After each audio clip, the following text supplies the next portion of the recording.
Hey there everybody, welcome back to another one of my budgeting videos. This is going to be my weekly update for my digital cash envelopes. I think it's going to be the fastest one yet because I purchased almost nothing until the very end of the week. So I'm just going to flip back to the previous page to remind everybody where we left off. I had the balances we had last week. It was a payday weekend, and so I contributed into all of the funds, and it was leaving me with balances. And then I shopped at Safeway. I actually did the shopping at Safeway before I did my budget, so I put it onto the credit card, and then instead of moving the money over into the grocery column, $118.07 just went directly onto the Visa to immediately pay off. It's kind of funny when you look at the Visa transactions, it shows the payment before the charge actually went through, so I very preemptively paid it off. It felt like quite a good little budgeter in that moment. So I just sort of rolled over onto the next pages the balances for the different accounts, because I find it easier when I'm switching over to a new page to bring over the new, like the previously existing balances, I cannot talk, so that I have them up at the top as I start working my way through the page. If you are new here, really quickly, I do cash budgeting, or at least I treat it as if I do cash budgeting, but my money is actually kept in a digital format. So when I'm talking about these categories and money and moving it around and whatnot, when I do my budget, I figure out how much I'm putting into my categories, and then I move all of that money over to a prepaid credit card, and then I tap that prepaid credit card whenever I'm making transactions that pull from groceries, miscellaneous fund, physio, or transportation. Those are the columns that I do my cash budgeting or my variable spending from most often. Yeah, that's basically a quick rundown of it. So I was left with a balance in my grocery category of $8.51, miscellaneous $32.08, fund $70.02, physio $31.50, transportation $1.39. I had a transaction that falls under groceries, but it went onto my credit card because I purchased something online. I tried a new thing called Odd Bunch. I have a video up about it. It's basically a service where you order and then you get delivered to you various produce like fruits and vegetables, and you don't pick them, but you can see in advance before you order them what you're going to be getting, so you can decide if you actually want to follow through with it or not. And there are all the vegetables and the fruit that wouldn't normally get sold in the store, either because like they're not cute, or maybe like a farmer just had like too much corn, and whoever it is that they normally sell it to was like, dude, we don't need that much, and so they couldn't sell all of it. So it goes to Odd Bunch, and then Odd Bunch sells it out, and it helps to save it from going into the landfill or being compost or just being wasted. Basically, it was my first time trying it.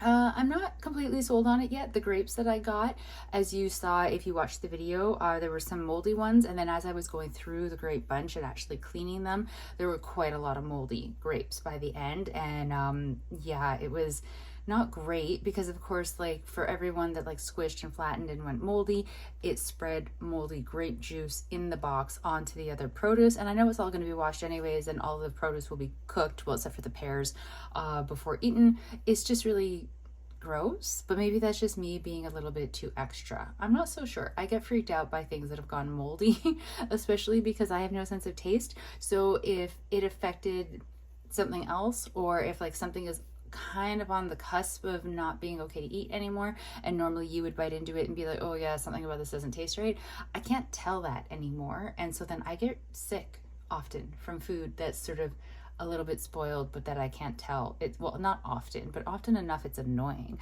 So I'm not so sure. Like, I'm fine with the vegetables and the fruits not looking cute, not being like super adorable looking or something, or you know, if you get like 4 apples and they're all different sizes, or you know, whatever like that, I don't care about. But I care about the food not being moldy, and I didn't think that I was signing up for getting something moldy. So I'm a little on the fence about if I'm actually going to use this service again or not. They did send me a link for like to give them a review. So I did send in the review saying that the grapes, that a lot of them were moldy and they spread the moldy juice over everything. I don't actually think that they'll do anything about it, but at least I told them. So anyways, that does come under the grocery category, but because it charged to the Visa, it didn't actually come off of this card and affect the totals of this card yet. And so I've decided, since it would clearly, because it was like 20 bucks, put this into a negative balance, I'm going to wait until payday. And then the money that I will move over into the grocery category, I will deduct out of it the 20 bucks. It might be $20 and change. I can't quite remember right now, but the $20 from that money, and put it directly to the Visa card, and then move over the remainder into the grocery category, versus taking from here, putting the whole thing into like risk of being at a negative balance. Like it would all sort out in the end, but payday's only a week away. I can handle it. Miscellaneous. I had no expenses from miscellaneous, so it's still at $32.08. Fun category. I purposely had bumped up the fun category to a quite high balance because I had a lot of things happening this weekend. And boy, am I glad that I did that, because I had an unexpected expense of a food truck. I went with a friend. We usually go for a walk on a Saturday, but we went to a farmer's market. The plan was to get something to eat at the food trucks and then wander around the farmer's market. But the lineup and the wait for the food from her food truck that she picked from was horrendous. It was ridiculous. We spent basically all of our time standing there waiting for her food to be ready. Mine had gone kind of cold by the time hers came. It was still great. It was, I picked things based on texture, and it was crunchy.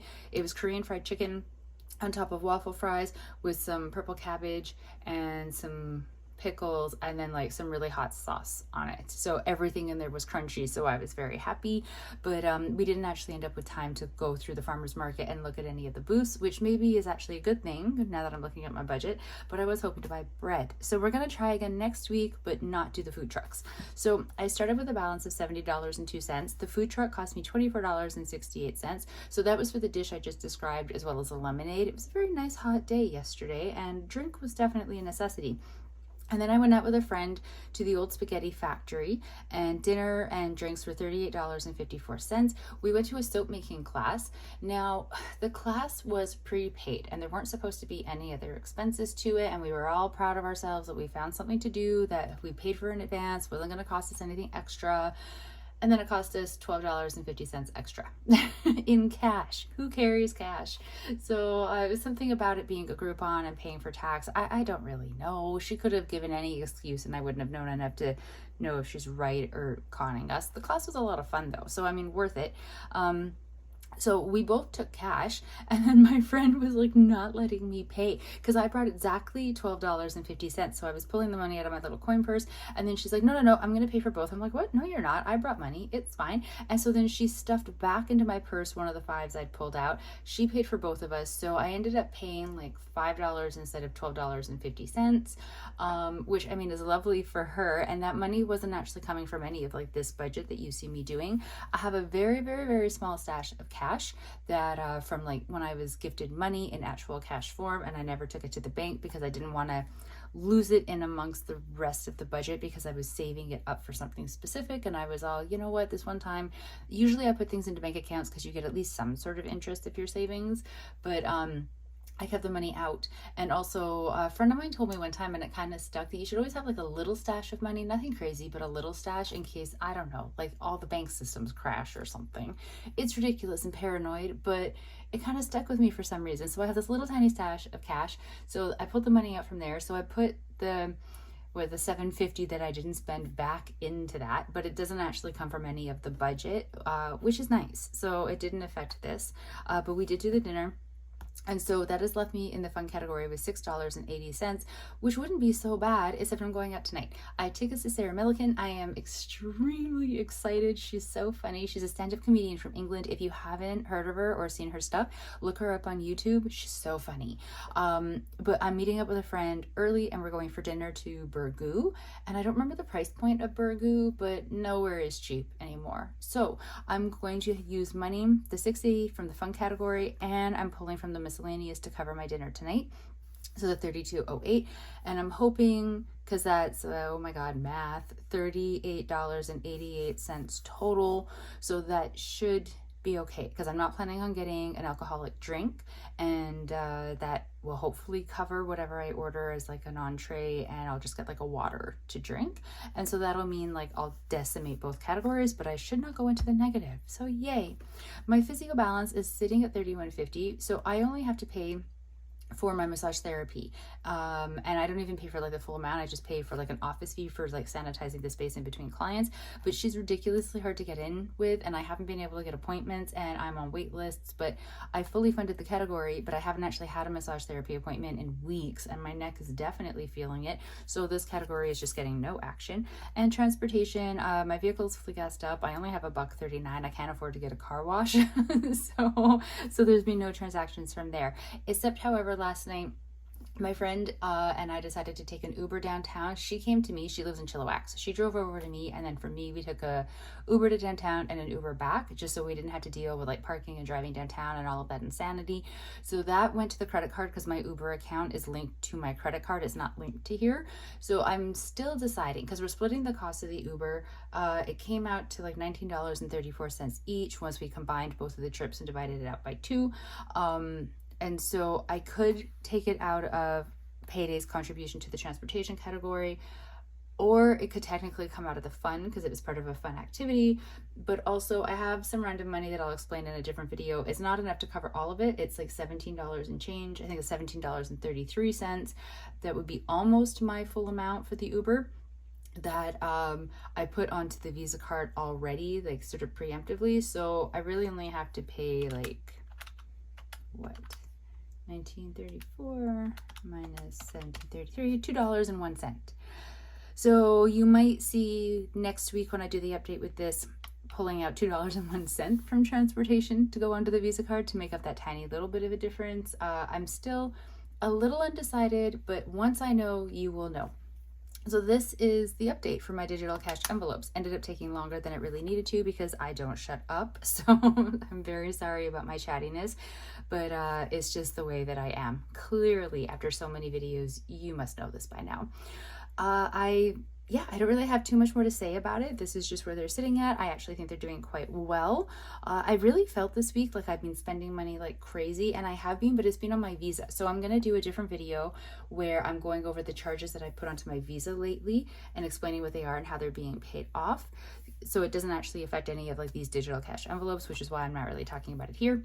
So I'm going to sign off so I can go and make that video and then get ready to go out and see Sarah Millican. And again, super excited for it. So I will talk to you all in the next video. I hope your budgeting is going really well. If you're doing cash envelopes, whether digital or actual cash, I hope that they are balancing and everything is, you know, just working out really well for you in your budget. I will talk to you all in the next video. Stay safe, everybody. Bye.